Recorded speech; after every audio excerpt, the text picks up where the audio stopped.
여러분의 아침을 함께합니다. 94.5MHz YTN 뉴스 FM 신율의 출발 새아침.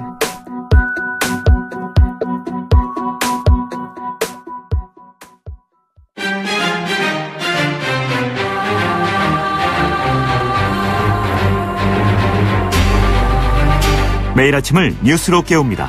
신율의 출발 새아침. 게임 체인저. 이 단어를 사전에서 찾아보면 어떤 일에서 결과나 흐름의 판도를 뒤바꿔 놓을 만한 중요한 역할을 한 인물이나 사건, 이렇게 수록되어 있습니다.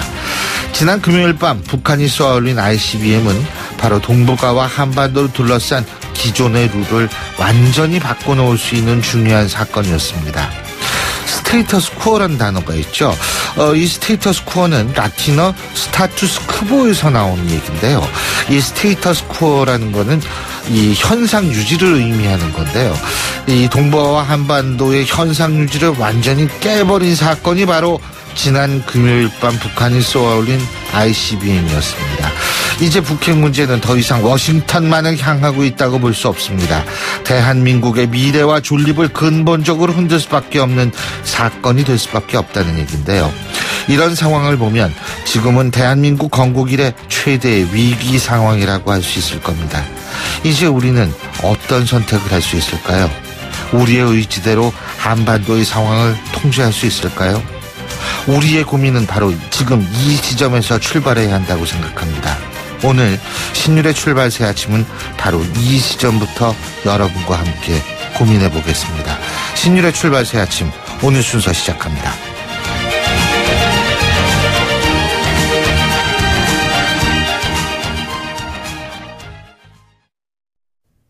YTN 라디오 신율의 출발 새 아침. 예, 신율의 출발 새 아침, 지금까지 들어온 뉴스 오늘도 백병규 시사평론가와 함께 짚어보겠습니다. 어서 오십시오. 안녕하십니까. 예, 북한이 지난 금요일 밤늦게 ICBM급 미사일을 발사한 것에 대해서 우리 정부가 이제 강경 대응에 나서겠다 이렇게 주장하고 있는데요. 지금 뭐 독자 제재를 하겠다, 지금 이런 주장을 하고 있죠. 독자 제재까지도 이제 검토를 하겠다는 건데요. 과연 이제 독자 제재까지 갈지는 좀 지켜봐야 될 것 같습니다. 어떤 독자 제재인지는 모르겠어요, 이제. 그런데 이제 쓸 카드를 이제 다 썼다는 또 이제 얘기도 좀 나오고 있지 않습니까? 그래서 우리가 쓸 카드가 별로 없다 이런 얘기인데, 북한의 핵미사일 개발이 그 미 본토 타격이 가능한 이 레드라인 임계치에 그 근접하고 있다는 이제 표현까지 썼죠. 그래서 그럴 경우에 이제 미국이 어떻게 나올지 알 수가 없고 한반도의 그 긴장이 그 최고 수위로 높아질 수 있다는 이제 우려를 반영하고 있는 게 아닌가 싶기도 한데, 문재인 대통령은 지난 28일 새벽 그 1시에 열린 국가안전보장회의 그 전체회의에서 이 북한이 실감할 수 있도록 그 강력하고 실질적인 조치를 그 다각도로 검토하라고 지시를 했고요. 또 이제 말씀하신 것처럼 우리의 그 독자적인 그 대북 제재 방안도 검토하라고 얘기를 했습니다. 정부는 이에 따라서 그 즉각 이 사드 발사대 그 4기 임시 추가 배치를 이제 그 시행을 한다고 밝혔고요. 이 맞불 미사일 사격 훈련에 나섰죠. 또 한미 미사일 지침 그 개정 협상을 이제 그 시작을 하겠다, 이렇게 입장을 밝혔는데, 이 독자적인 그 대북 제재 방안이 과연 이제 뭐가 있을지, 실시를 할지 여부는 좀 지켜봐야 될 것 같습니다. 지금 미국 같은 경우에는 뭐 북한을 비난하는 것은 너무나 당연하고 중국에 대해서도 상당히 압박을 하겠다, 지금 이렇게 나서고 있는데, 트럼프 대통령 같은 경우에는 중국이 북한한테 아무것도 하지 않고 말만 하고 있다, 지금 이런 트위터.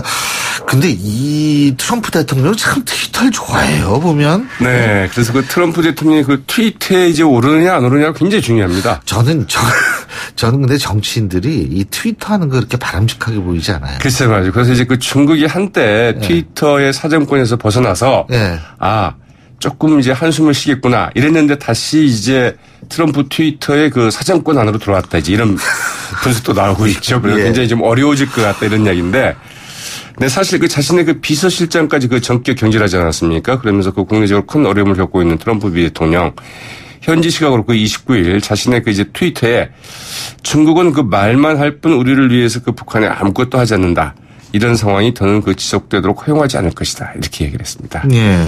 에스토니아를 그 방문 중인 마이크 펜스 미 부통령 역시 그 30일 이제 그 북한의 도발을 용납할 수 없다면서 이 중국이 대북 압박에 더 나서야 할 것이다. 이렇게 강조를 했고요. 미국은 어제 오전 그 이제 죽음의 백조로 불리는 그 미국의 그 전략 폭격기죠. B-1B 2대를 한반도 상공에 이제 그 긴급 전개시키기도 했습니다. 미군은 또 30일 그 현지 시각으로 그 알래스카주 그 코디에 기지에서 이 북한 등이 발사한 것으로 그 가정한 준중거리 미사일을 그 사드로 유격하는 유격 시험에 다시 성공을 했다 이렇게 밝혔는데요. 이번에는 이제 그 발사 시각 같은 경우를 미리 알려주지 않고 예. 발사를 하고 이제 그것을 유격하는 실험이었다고 하죠. 근데 이제 중국은 우리나라의 사드 발사대 추가 배치에 뭐 상당히 또 비난을 하고 나섰죠. 네. 그래서 이제 그 한반도 주변 정세가 참 만만치 않은데요. 이 북한의 그 ICBM급 그 미사일 발사에 대해서는 이전 강도의 그 반대 성명을 내는데 그쳤는데 그러나 그 우리의 그 사드 발사대 그 추가 임시 배치에는 아주 심각한 우려를 표명하고 나섰습니다. 중국 외교부는 그 지난 29일 홈페이지에 그 성명을 싣고 이 중국은 북한이 그 유엔 안전보장이사의 그 결의를 위반하고 국제사회의 그 보편적인 기대를 그 무시한 채 그 발사를 감행한 것을 반대한다고 이제 밝히기는 했습니다. 대신 중국 외교부는 그 한국의 그 사드 발사대 그 4기 임시 배치에 대해서는 이 심각한 우려를 표명한다는 이제 표현까지 쓰고 나섰는데요. 이 공샹 그 외교부 대변인은 그 사드 배치는 중국의 그 전략적 안보 이익을 그 심각하게 침해한다면서 한미 양국이 우려를 즉시에 그 사드 배치를 중단을 하고 관련 설비를 완전히 그 철수하기를 강력히 촉구한다. 이렇게 주장하고 있습니다. 중국이 근데 자기 할 일을 자기의 역할을 그리고 중국이 지금 북한 문제에 대해서 어떤 행동을 해야 하는가를 먼저 보여주고 난 다음에 뭐 자신들의 뭐 전략적 안보 이익을 침해한다 이런 주장을 해야지. 지금 사실 우리 입장에서 볼 때에는 이건 생존에 관한 게임이 될 수도 있는데 네. 중국의 이런 얘기가 과연 설득력이 어느 정도 있다라고 그 생각을 우리나라 국민들이 할 수 있을지 참 전 좀 그것도 굉장히 좀 이해가 안 갑니다. 아무튼 이 중국 같은 경우는 이제 그 황구시보 같은 경우에는 오히려 북한 미사일에 대해서는 그 도대체 중국이 왜 책임을 져야 되느냐 이제 이렇게 좀 반문을 하고 나서고 있다고 하죠. 그러면은 중국은 왜 북한한테 원유를 주고 있느냐라는 데 의문을 제기할 수 있는 거 아니겠어요? 근데 어쨌든 지금 바로 그 부분인데요. 유엔 안보리에서 북한에 대한 추가 제재 논의가 불가피하다 이런 얘기가 나오는데 근데 미국 반응은 중국의 결단 없이는 유엔 안보리 열 필요조차 있겠느냐 이런 시가 아닙니까 지금? 네. 상당히 그 부분도 이제 미국 측이 어떻게 보면 세게 나오고 있다고 봐야 되겠죠. 이달 초 그 북한의 그 ICBM 발사에 대한 그 대북 제재 결의안 협의가 중국과 러시아의 그 이견으로 그 어려움을 겪고 있는 것을 두고 이 중국 측의 이제 결단을 촉구하고 있는 것으로 이렇게 좀 분석이 되고 있습니다. 그러나 그 원유 공급 중단과 같은 이 강도 높은 그 제재안에 대해서 그 중국이 그 동의하고 나설지는 여전히 좀 불투명한데요. 니키 헤일리 유엔 주재 미국 대사 지난 30일 북한의 그 ICBM급 그 탄도미사일 대응을 위한 그 유엔 안보리의 그 긴급 소집 여부와 관련해서 아무런 결과를 내지 못한다고 한다면 긴급 회의를 할 시점이 아니다. 이렇게 이제 말을 했다고 하죠. 헤일리 대사는 이 북한에 대한 그 현저한 그 압박이 결여된 새로운 그 안보리 제재 결의는 가치가 없다. 이 중국은 그 중대한 조치를 취할 것인지 여부를 결정해야 된다. 이렇게 이제 중국에 대해서 그 압박의 강도를 높였습니다. 헤일리 대사는 이날 발표한 그 성명을 통해서 이 대화를 위한 시간은 끝났다. 이렇게 말하기도 했다고 하죠.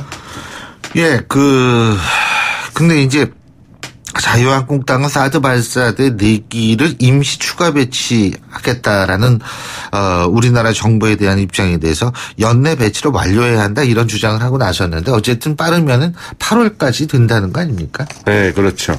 이 자유한국당 소속 그 국방위와 그 정보위 위원들 어제 그 기자회견을 가졌습니다. 이 긴급하게 군사작전을 그 수행하기 위해서라면 그 환경영향 평가를 그 면제할 수 있다.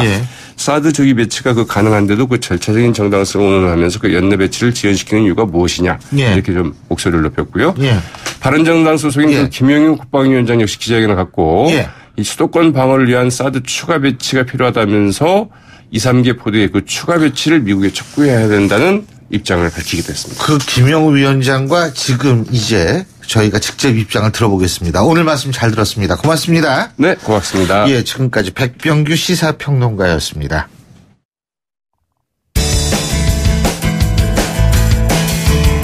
여러분은 지금 FM 94.5MHz로 방송되고 있는 신율의 출발 새 아침을 듣고 계십니다. 의견 주실 분은 짧은 문자 50원, 긴 문자 100원의 이용료가 드는 휴대전화 문자메시지 우물정 0945번으로 의견 남기실 수 있습니다.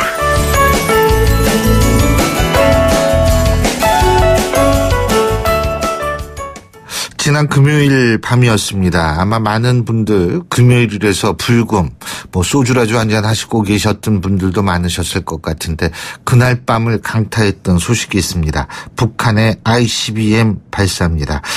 이 문재인 정부가 군사회담을 제안했던 정전협정일 바로 다음 날 북한은 미사일을 발사한 건데요. 이 북한 정권도 실감할 수 있도록 강력한 조치가 필요하다면서 이제 문재인 대통령도 북한 도발에 대해서 강력히 대응하겠다고 입장을 밝힌 상황입니다. 그래서 오늘 1부와 2부 신율의 출발 새 아침 1부와 2부에 걸쳐서 북한 미사일 도발에 대한 정치권의 목소리, 전문가의 목소리 함께 분석해보는 시간 마련하겠습니다. 제가 방금 뉴스 브리핑에서 예고해드린 대로 국회 국방위원장이죠. 바른정당의 김영우 의원 전화 연결해서 직접 입장 들어보겠습니다. 김 위원장님 안녕하십니까? 네, 안녕하세요. 예. 지금 북한이 기습적으로 다시 이것은 이제 도발이라는 단어보다도 다른 단어로 좀 써야 되는 거 아닌가 이런 얘기도 있던데요. 이 미사일 ICBM 발사한 거 어떤 의도가 있다고 보십니까? 한마디로 말씀드리면은 북한의 핵 문제 또 한반도 안보 문제에 북한과의 대화 당사자는 미국이다. 이거를 아마 얘기하고 싶었을 겁니다. 이번에 북한 탄도미사일의 특징은 일단 사거리가 엄청나게 늘어났다는 겁니다. 미국 본토 거의 전역이 북한 미사일 탄도미사일 사정권 안에 들어간 거죠. 이번에 발사한 미사일은 이제 화성 14형 2차가 되겠는데요. 화성 14형 2차 이 시험에서 보여준 탄도미사일은 최고 정점 고도가 3,700km나 올라갔습니다.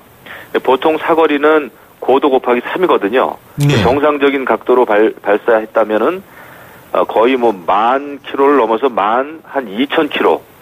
그렇게 되면은 미국의 뉴욕이나 워싱턴이 전부 사정권 안에 들어가는 겁니다. 이것은 북한의 핵 문제, 또 한반도 안보 문제, 평화 문제 이것은 미국하고 얘기하겠다. 남한은 빠져라.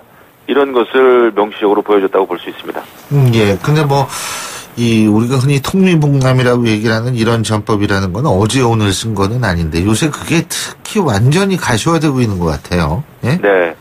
그러니까 우리는 이제 문재인 대통령은 베를린 구상도 밝혔듯이 예. 이 한반도 문제는 또 평화 문제는 압박과 그 다음에 대화를 통해서 평화적으로 풀어간다라고 하는 투트랙 아닙니까? 예. 근데 이런 어떤 베를린 구상의 기본 핵심을 정면으로 반박한 거죠. 북한 입장에서는. 그렇기 때문에 저는 베를린 구상의 기본 전제가 좀 잘못됐다. 왜냐하면은 지금 북한의 김정은은 핵무기, 핵미사일을 포기할 수가 없는 겁니다. 그게 기본이죠. 왜냐하면은 과거 리비아의 가다피요. 가다피죠. 그렇죠. 가다피가 핵무기를 포기했기 때문에 결국 반군으로부터도 당했고, 이런 것을 이렇게 생각하는 것이거든요. 그렇기 때문에 김정은의 경우에는 핵무기는 무기이기도 하지만은 이 대외 외교의 카드이기도 하고요. 예. 그렇기 때문에 핵무기를 포기할 수 없을 겁니다. 그랬을 때 우리는 어떤 대북 정책, 어떤 안보 전략을 세워야 되느냐. 기본 전제를 여기서부터 이제 시작해야 된다 생각합니다. 지금 북한이 추가적으로 뭔가를 할 것이다라는 얘기가 많이 나오거든요. 그러니까 예를 들면은 지금 어제 SBS 단독 보도였었는데요. 지금 서해에서 북한의 또 다른 잠수함의 이상 행동이 탐지되고 있다라는 보도가 나오지 않습니까? 네. 어떻게 보십니까? 그렇습니다. 앞으로 이제 북한은요, 계속해서 교란 작전을 쓸 거예요. 28일 전에도 그랬습니다. 이번에도 함경남도 신포항에서는 잠수정이 왔다 갔다 했습니다. 예. 그 다음에 또 평안북도 구성시죠. 이번에 이제 미사일 발사한 곳은 자강도인데 바로 근처죠. 한 120-30km 정도 떨어져 있었을 겁니다. 지난번에 이제 발사한 곳이 평안북도 구성시였기 때문에 이번에도 구성 근처에서 미사일 발사 움직임이 보였어요. 예. 그랬는데 결국 실질적인 발사는 자강도에서 했습니다. 이렇듯이 앞으로 북한은 계속해서 교란 작전을 피울 것이고요. 이번에 그 화성 14형 2차 시험 때도 시험 발사하고 나서 조선중앙TV가 그렇게 그 방송하지 않았습니까?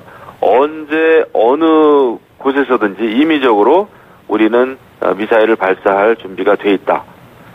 정말 그렇습니다. 그렇기 때문에 언제 어디서 발사하려는지 이제 모르는 거죠. 제가요. 참 궁금한 게 하나 있는데, 김영우 의원께서는 대한민국 국회 국방위원장이시지 않습니까? 네. 자, 그런데, 일본 NHK가 그 화면 보셨을 겁니다. 네. 그 홋카이도 부근에서 실제로 그 낙하고 있는 물체 있지 않습니까? 네, 그 섬광을 봤다. 섬광 보셨죠? 네. 거기에 대해서 지금 여러 가지 분석을 지금 할 수밖에 없는 건데 어떻게 파악하고 계십니까, 지금 현재? 지금 이제 국내에서도 그렇고 전문가들은 사거리는 미 본토를 겨냥할 정도로 사거리가 충분히 늘었다라는 이야기를 하면서도 핵탄두가 대기권에 재진입하는 바로 기술을 그 부분이죠. 그렇죠. 보유하고 있느냐라고 이제 설왕설래하지 않습니까? 예. 저는 그 대기권 재진입 기술을 보유했다고 봐야 된다고 봅니다. 예. 왜냐하면은 우리가 대비한다는 차원에서는 더더군다나 저는 국방위원장, 국방에 대해서 책임을 지고 있는 이런 입장에서 봤을 때는 그 정도 사거리라고 하면은 이미 충분히 위협적인 것이고요. 그 다음에 이번에도 홋카이도에서 그 섬광을 이제 촬영을 한 그 모습을 보면 섬광이 무슨 이렇게 분산되거나 이런 것이 아니라 딱 그 섬광이 아주 뚜렷했다는 거 아닙니까? 그리고 중요한 것은 이번에 그 화성 14형도 일본 그 홋카이도로부터 한 170여 킬로 정도 떨어진 일본 그 바로 앞바다에 떨어졌어요. 예. 예. 그 굉장히 이거 사실 이 미사일이 일본 영토에 떨어졌다고 생각해 보십시오. 그러면 완전히 이것은 전면전입니다. 일본, 북한 우리 할 것 없이요. 예. 그럼에도 불구하고 이런 그 위험을 감수하고 그 미사일을 일본 바로 코앞에 낙착시켰다고 하는 것은 북한의 자신감입니다. 자기들이 궤도를 정확하게 조절할 수 있다는 거예요. 이 정도 기술력이면은 우리는 이건 상당히 북한이 핵 탄도 미사일을 보유했다고 봐야 된다. 저는 이렇게 생각합니다. 지금 우리 정부의 대응, 예를 들면은 지대지 미사일을 발사했고요. 6시간 후에 발사를 했죠. 요번에도. 그리고 한미연합훈련은 이제 앞으로 실시를 할 거고, 유엔 안전보장 이사회 소집을 요청하고, 독자적인 자국 제재를 하겠다라는 그러한 조치에 대해서는 어떻게 평가하십니까? 저는 이번에 비교적 신속하게 움직인 거에 대해서는 아주 잘했다고 봅니다. 예. NSC 회의도 새벽 1시에 바로 열렸고요. 말씀하신 것처럼 한미 미사일 훈련했고, 다 잘했습니다. 그리고 여러 채널을 통해서 한미 간의 공조가 이루어졌습니다. 이순진 합참의장이 미 합참의장, 그 다음에 또 태평양 사령관하고 즉각적으로 전화도 했고요. 또 정우영 국가안보실장도 미국 그 백악관 안보보좌관하고 통화도 했고, 그거 다 잘했습니다. 다만 제가 좀 답답한 것은 28일 그 당일날 오전에 그러니까 미사일 발사 전이죠. 한 16시간 정도 전에 우리 국방부는 또 성주 사드 배치와 관련해서 일반 환경 영향 평가를 받겠다 이렇게 공표를 했어요. 그게 이제 하루 전날이죠. 네네. 근데 북한이 미사일 쏘기. 그렇죠. 16시간 정도 전입니다. 근데 이것은 좀 당연히 27일이 정전 협정일이었기 때문에 27일 당일 혹은 전후에 북한의 그 미사일 도발 등 도발이 예상이 됐었거든요. 청와대는 지금 이틀 전에 이미 북한 미사일 발사 징후를 문재인 대통령께 보고했다. 그렇습니다. 이것을 지금 언론에 얘기를 하고 있습니다. 예. 그런 그 정황이 있었음에도 불구하고 왜 굳이 사드 배치와 관련해서 일반 환경영향평가 공표를 했는지 모르겠습니다. 결국은 나머지 그 발사대 4기 임시 배치 형태입니다만은 배치하라고 대통령께서 지시를 하지 않았습니까? 물론 이제 미국 측하고 이제 협의해야 되는 문제지만요. 그래서 이것은 우리가 근본적으로 좀 사드는 우리 대한민국과 그다음에 국민을 지키기 위한 필수적인 그 방어 무기 체계, 안보 차원에서 반드시 해야 될 일이라고 판단이 서면 이것을 배치하면 되는 것이지 이것을 자꾸 환경 문제하고 뒤섞다 보니까 이 애매한 갈짓자 행보가 나오는 겁니다. 그래서 앞으로도 그리고 이제 그 환경영향 평가 얘기하고 이러다 보니까 중국은 더욱더 기대를 하고 이번에 또 발사대 4기 임시 배치하라는 이런 그 대통령의 언급이 있은 후에 중국은 지금 또 강력하게 모든 그 이런 장비 철거해야 된다. 예. 강력하게 촉구하고 나오지 않습니까? 예. 계속해서 이제 어려워지는 거죠. 예. 우리의 그 외교적인 입지가 점점 줄어드는 겁니다. 예. 좀 더 당당하고 좀 단호하게 사드는 필요하다. 이것은 우리 대한민국을 지키기 위해서 필요한 거다라는 것을 당당하게 밝히는 것이 오히려 낫습니다. 예. 그 우리나라 독자적인 대북 제재안 지금 이렇게 얘기하는데 그 뭐 할 수 있는 카드가 있습니까? 여러 가지가 있죠. 이제 미사일 체계를 또 강화하는 것도 있고요. 또 우리 차원에서도 북한하고 교류를 하는 나라에 대한 세컨더리 보이콧 이런 거 할 수도 있습니다. 그리고 이제 뭐 한미 미사일 지침 이제 올 가을에 미국하고 협상을 한다고 그러는데. 근데 그 정도의 시간이 있나요, 지금? 이것도 해야죠. 예. 하기는 해야 되지만 시간이 지금 촉박하지 않냐는 거죠, 사실. 그러니까 뭐 지금 이제 우리가 할 수 있는 것은 우리가 할 수 있는 것을 해야 되니까요. 예. 북한은 계속해서 도발을 좀 해오고 있고 기술력을 고도화시키고 있습니다만은 그렇기 때문에 우리의 입장이 단호해야 된다는 거죠. 예. 그래야 미국하고 협상할 때도 그렇고, 예. 대중국 예. 외교 협상에서도 그렇고, 그것이 이제 설득력이 있는 것이지. 우리의 입장 자체가 애매하고 모호하면은 협상이 되지가 않습니다. 그 지금 문재인 정부의 대북 전략 수정이 됐다고 보십니까? 저는 위기의식은 갖고 있다고 봅니다. 그러니까 이제 사드 배치도, 임시적이긴 합니다만은, 그 배치를 하기로 한 것이지만은, 전략이라고 하는 것은 현실의 바탕을 해야 됩니다. 예. 우리가 베를린 구상은 뭐 밝혔습니다만은, 이렇게 두 차례 ICBM급 그 미사일 실험을 하고, 이것은 바로 우리의 그 의사를, 어떻게 보면은 우리의 그 대북 대화 제의 요구, 이것을 아마 북한은 굉장히 순진한 요구다, 이렇게 생각하는지도 모르겠어요. 그렇기 때문에 우리는 우리의 그 전략은 현실에 맞게 고치는 것도, 변경하는 것도 용기라고 필요합니다. 정의로운 용기죠. 예, 이것을 우리가 좀 받아들여야지. 근데 제가 더욱더 염려하는 것은 상황이 이런데도 불구하고 얼마 있다가 북한이 우리의 대북 대화 요구에 응할지도 모른다는 겁니다. 그렇게 됐을 때 우리는 굉장히 딜레마에 빠집니다. 우리 굉장히 흐트러지죠. 그런데 그럼에도 불구하고 북한이 우리의 그 대북 대화 요구에 응하더라도 그것은 결국 시간을 벌자는 겁니다. 그렇기 때문에 그때 우리도 우리 스스로의 어떤 단호한 입장 이런 것을 이제 우리가 유지를 계속 해야 되는 것이죠. 예, 잘 알겠습니다. 오늘 말씀 여기까지 듣겠습니다. 고맙습니다. 네, 감사합니다. 지금까지 국회 국방위원장이시죠. 바른정당 김영우 의원이었고요. 신율의 출발 새 아침 1부 순서 여기서 줄입니다. 잠시 뒤 2부에서 뵙겠습니다. 소통의 아침을 여는 공정한 목소리. 신율의 출발 새 아침. 신율의 출발 새 아침 2부 순서 먼저 광고부터 듣겠습니다. 예, 상큼하게 출발해야 할 월요일입니다만 날씨도 꾸물거리고요. 더군다나 지난 주말에 있었던 북한의 ICBM 발사로 참 여러 가지로 심란한 월요일 아침입니다. 7시 42분 57초 지나고 있는데요. 교통 상황 알아보겠습니다. 김정윤 캐스터. 네, 출발새 아침 교통정보입니다. 곳에 따라 약하게 비가 내리는 곳도 있는데요. 사고 소식도 이어집니다. 동부간선도로 도심 쪽으로 군자교 부근 3차로에서 화물차 추돌 사고 처리 작업을 하고 있는데요. 이 부근 일대로 정체가 되고 있는 상황이고요. 또 올림픽대로도 하남 쪽으로 가는 길에 반포대교 지난 지점에서 2개 차를 걸쳐서 승용차 사고가 발생을 했습니다. 이 뒤쪽으로 행주대교에서 사고 지점까지 긴 구간 정체 감안하셔야겠고요. 강건도 강변북로도 구리 쪽으로는 방화대교부터 동작대교 지날 때까지 시속 30km 안팎으로 이동을 합니다. 강서쪽으로 이동하는 길은 강동대교부터 한강대교까지 올림픽대로와 강변북로가 모두 비슷하게 속도 떨어집니다. 서부간선도로 도심 쪽으로는 고척교 부근부터 밀리기 시작해서 목동교 지날 때까지 주춤하고요.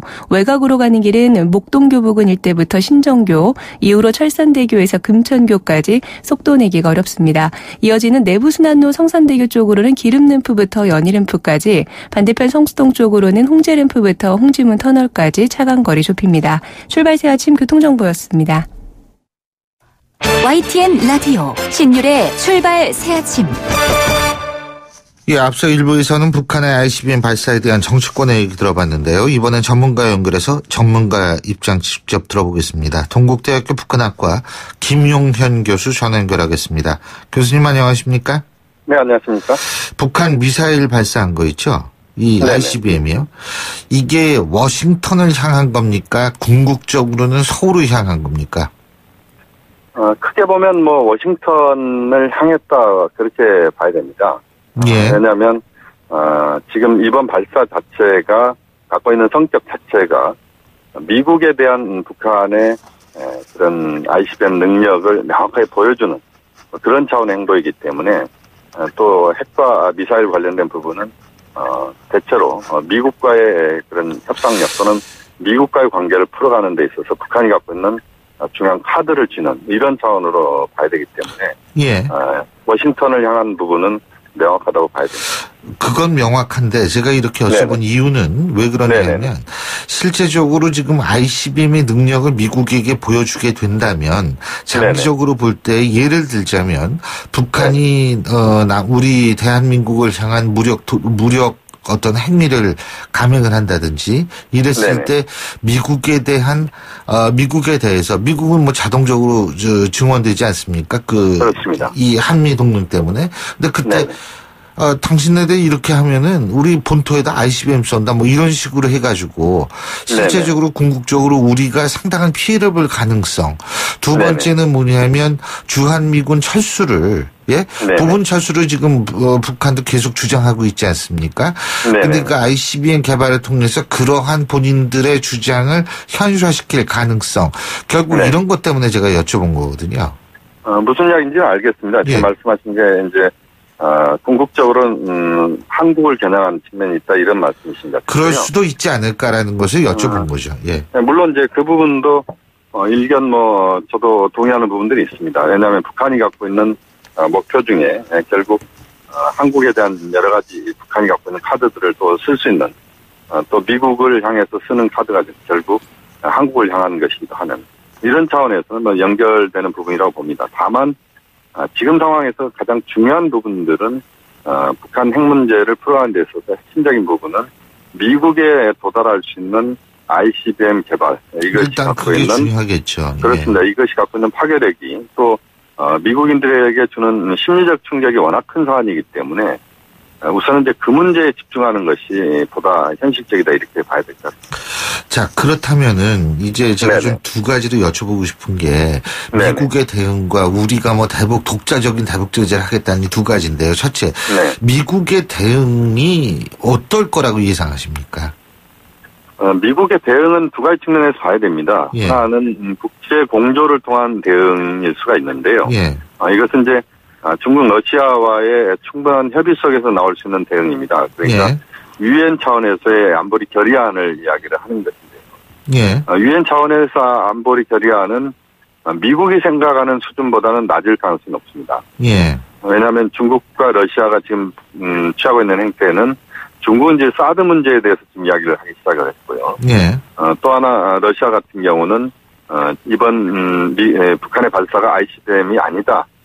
중거리 미사일이다. 이렇게 지금 그 수준을 지금 떨어뜨리고 있습니다. 예. 이것은 결국 북한에 대한 유엔 차원의 제재에서의 그 방망이의 수준을 낮추겠다는 것이다 이렇게 봐야 되는데요. 예. 그 부분에서 미국은 이제 중국 러시아와의 그 공조가 필요한 부분이기 때문에 거기에서는 좀 더 낮은 수준에서요. 그렇지만 미국 독자적인 제재는 미국 그 시민들의 지금 북한에 대한 분노랄지 이런 부분들을 응축시킨 이런 차원에서의 제재가 또 다른 차원에서 나올 수 있다. 그렇게 본다면 군사적 행동은 쉽지는 않을 것 같습니다. 그것은 여러 가지 또 후폭풍을 또 감내해야 되기 때문에 군사적 행동을 제외한 예. 나머지 수단들에서의 미국이 취할 수 있는 그동안 했던 것들보다는 업그레이드된 이런 차원에서의 대북 제재 이것이 북한에 대한 미국의 독자 제재의 범위가 될 것 같습니다. 지금 미국의 딜레마가 만일 네네. 북한의 핵과 미사일 ICBM을 효과적으로 막질 못한 게 된다면 네네. 동북아 일본의 핵무장이라든지 대만의 핵무장이라든지 이런 핵무장 도미노가 또 일어날 가능성이 있는 거 아니겠습니까? 어떻게 보십니까? 핵무장 도미노는 매우 신중하게 접근해야 될 문제인 것 같은데요. 예. 왜냐하면 핵무장 자체가 갖고 있는 파괴력이 어마어마하기 때문에 그렇습니다. 예. 이것은 이제 동북아시아가 거의 냉전 체제로 완벽하게 접어든다. 군사적 차원에서는 아하. 접어드는 걸 전제로 해야 된다. 예. 그래서 지금 현재 상황으로 보면은 동북아시아의 영내 국가들의 핵무장은 미국의 핵 우산으로부터의 또 이탈을 의미하는 것이기도 합니다. 예. 그렇게 본다면 미국이 그것을 용인할 가능성은 거의 없다고 봐야 근데 됩니다. 그 ICBM하고 핵을 만일 미국이 용인한 상태에서 북한과의 대화에 나서게 된다면 그럴 네네. 가능성은 어느 정도라고 보십니까? 핵무장 도미노가 일어날 가능성. 그 부분은 가상적으로는 논리적으로는 이야기가 가능합니다만 예. 현실적으로는 대단히 어려운 부분이다. 아하. 봐야 될 것 같습니다. 예.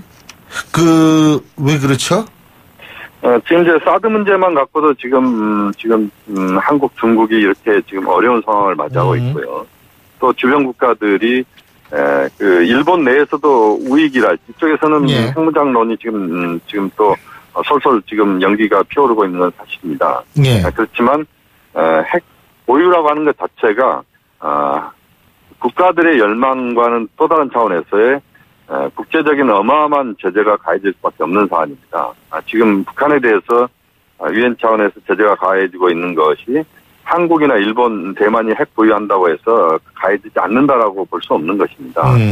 또 한국이 갖고 있는 여러 가지 예. 또 지정학적 상황들까지 고려해서 본다면 핵 보유라고 하는 차원보다는 미국이 갖고 있는 핵 능력을 충분히 우리가 활용하는 그런 부분들을 우리가 고민해야 된다고 보고요. 예. 그리고 우리나라가 지금 네네. 독자 제재도 하겠다 이런 거 아니에요? 대북 제재. 그렇습니다. 우리가 독자 제재 할 수 있는 수단이 뭐가 있습니까? 지금 할 수 있는 수단은 정확하게 말씀드리면 북한을 심각하게 압박할 수 있는 수단은 없다 이렇게 봐야 됩니다. 예. 지금 이제 한미 미사일 지침을 협상을 재개하는 문제랄지 지금 탄도 500kg인데 지금 1톤 또는 그 이상의 탄두 중량을 우리가 확보하자는 이야기입니다. 예. 이게 하나 있을 수가 있겠고, 또 하나는 지금 이제 대통령께서 사드 4개 임시 배치를 지금 결정을 했는데요. 이런 것도 이제 북한을 심진적으로 압박하는 그런 요인이 될 수도 있다. 다만 이제 그런 정도 가지고 세컨더리 보이콧 이야기도 나오고 있습니다만 그런 정도 가지고 북한이 거기에 상당한 어떤 부담을 갖는다 이렇게 보기는 어렵고요. 그렇죠. 가장 중요한 것은 역시 미국, 중국이 합의할 수 있는 국제 공조 수준을 어떤 수준 정도까지로 끌어올리느냐 이게 관건이라고. 어떤 정도 수준이라는 게 예를 들면 원유 공급 중단 이런 건가요? 물론 이제 원유 공급 중단이 이제 북한을 가장 치명타를 북한에 날릴 수 있는 것이다. 그렇게 봐야 되는데요. 예.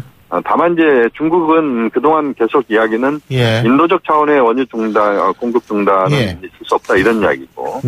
또 그것이 알겠습니다. 어떤 범위인가에 대해서는 또 다양한 이야기가 나올 수밖에 없기 때문에 쉽지 않은 이야기입니다. 자, 오늘 말씀 여기까지 듣겠습니다. 고맙습니다. 네, 감사합니다. 예, 지금까지 동국대학교 북한학과 김용현 교수였습니다. 신율의 출발새 아침 2부 순서 여기서 줄입니다. 전 8시 10분 3부에서 뵙겠습니다.